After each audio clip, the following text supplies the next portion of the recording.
else Sam knew, she lived from paycheck to paycheck and was glad, for the little Sam could pay her, to stay with Tyler at night while Sam worked, saying that since she was right next door anyway, it was almost like getting paid to stay home. I know.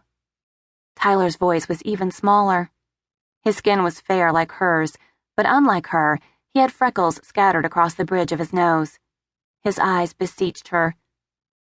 Can you stay home this once? Sam's stomach tightened. She knew that feeling guilty because she had to go to work to earn money to support them was a waste of time, but Tyler actually was a little extra needy tonight. He'd had a bad day at preschool. His friend Josh had invited 2 other boys from their class to a sleepover, but had left Tyler out. To make him feel better, she'd rented a movie he'd been dying to see, and he and she had spent the evening eating popcorn and watching it, which was why he was still awake. Almost, she hesitated. Almost she gave in to the impulse to say, just this once, and stay with him. But she had to work, or else they didn't eat or have a roof over their heads or anything else. She had tried to arrange things so that she and Tyler spent as much time together as possible.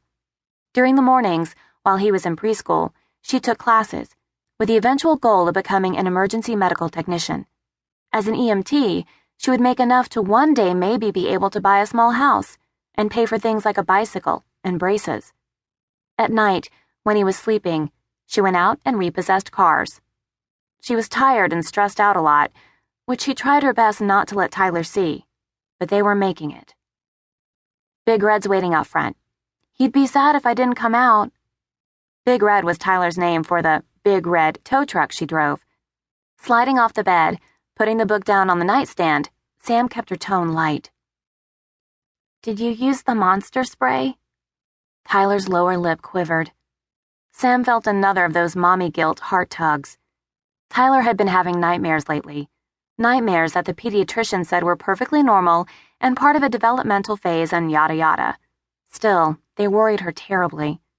She'd come up with the idea of filling a plastic spray bottle with water and telling Tyler it was a potion to keep bad dreams away.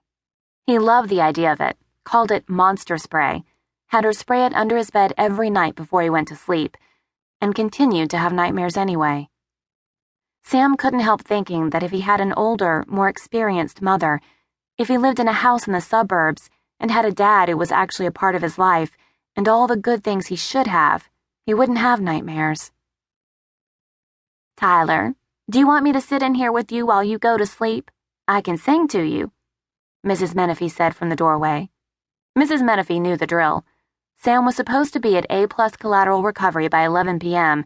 to receive her assignments for the night. It was 20 minutes until 11 now. She had to go. Okay, Tyler said. Thanks. Sam smiled at Mrs. Menifee with real gratitude as the older woman pulled the red rocking chair that Sam had carefully painted to match the lamp and the headboard up beside the bed and sank down in it. Mrs. Menifee's tightly curled hair might be a little too red, and she might wear a little too much makeup, and her blouses might be a little too tight and low-cut over her ample bosom in hopes of attracting husband number 3, but she was kind-hearted and good to Tyler, and absolutely reliable.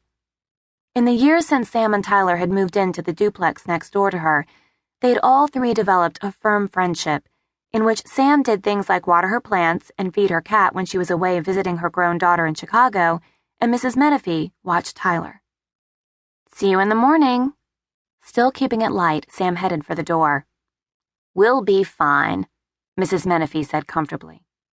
Pausing, Sam took one last look at her son. He was perfectly fine, cozy in his own bed in his own room, with Mrs. Menifee rocking beside him. His eyes were wide open and tracking her. I love you, Mom. Her heart gave another of those mommy pangs. I love you too, baby. As she left the duplex to go to work, Mrs. Menifee's slightly off-key voice singing Camptown Races followed her. About 15 seconds before the first bullet hit him, Daniel Panterro accepted the fact that he was probably going to die. Given the fact that he was bound hand and foot, stuffed into a car trunk, and just conscious enough that he knew something bad was going down, there wasn't a whole lot he could do about it. except bitterly regret the circumstances that had gotten him into the mess in the first place. "You really think we wouldn't find you, asshole?" Army Veith was the name of the guy pointing the pistol at his head. Real average looking. Average height, average weight. Not old, not young, nothing to make anyone remember him. No way for anyone to guess that he was a killer for hire. One of the best. Currently in the employ of the Zeta cartel. Veith had just arrived on the scene, which was how Danny knew his life could now be measured in seconds. Everything that had come before had been the courtesy of his thugs. "Where's the money?" Danny's mouth was still dry from the gag that had just been ripped out of it so he could talk.